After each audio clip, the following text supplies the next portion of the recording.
besarnya di Indonesia, meninggalnya di Eropa. Dulu saya bilang hidup harus di tanah air, enggak juga. Karena akhirnya dengan saya ditinggal anak saya meyakini bumi ini milik Allah. Jadi dimanapun dilahirkan, dimanapun dibesarkan, dimanapun wafatnya, semua adalah bumi Allah. Hanya kita gara-gara paspor selalu mengkotak-kotakan bumi Allah ini, betul? Kalau ini batasnya, sini nggak boleh, sini boleh. Enggak. Itu hikmah hidup saya sekarang. Ya, jadi itu saja dari saya. Terima kasih, kurang lebihnya mohon maaf. Wabillahi taufiq wal hidayah. Wassalamualaikum warahmatullahi wabarakatuh.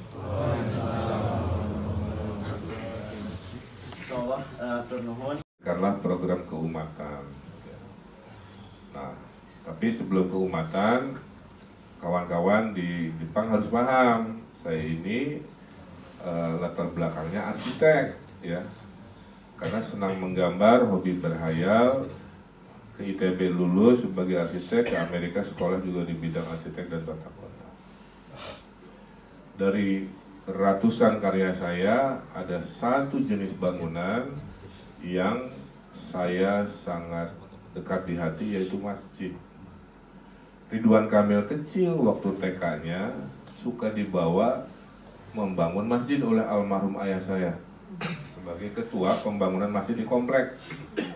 Jadi Ridwan Kamil kecil itu dibawa ke toko bangunan, nganter ayah saya beli triplek, beli semen, beli pasir, lalu ada uang masuk ke toko bangunan. Jadi memori jalan-jalan ke toko bangunan tuh mempengaruhi saya lah ya.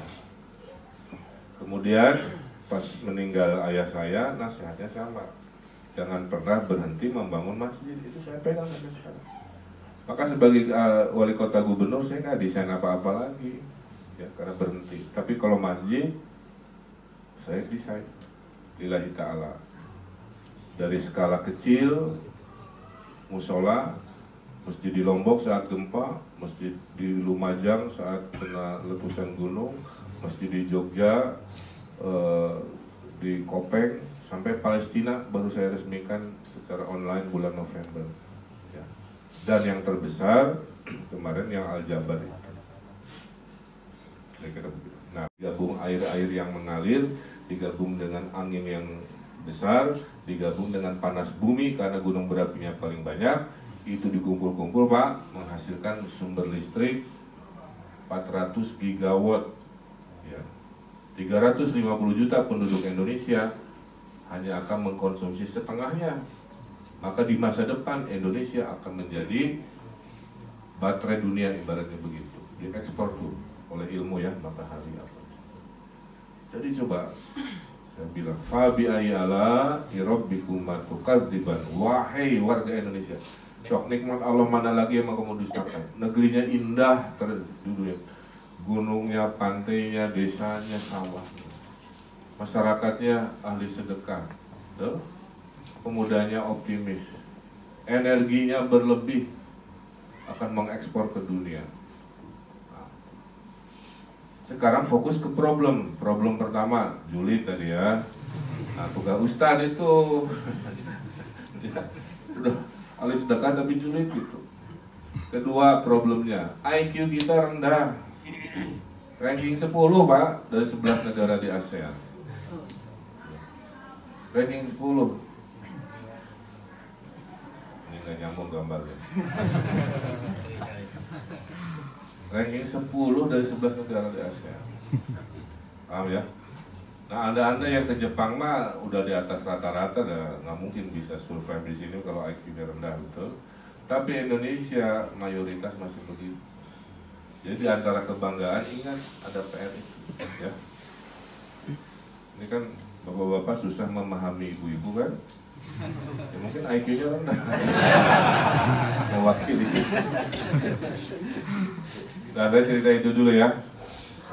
Kemudian berikut, 3 ciri negara maju, biar jadi ukuran kenapa saya semangat di keumatan.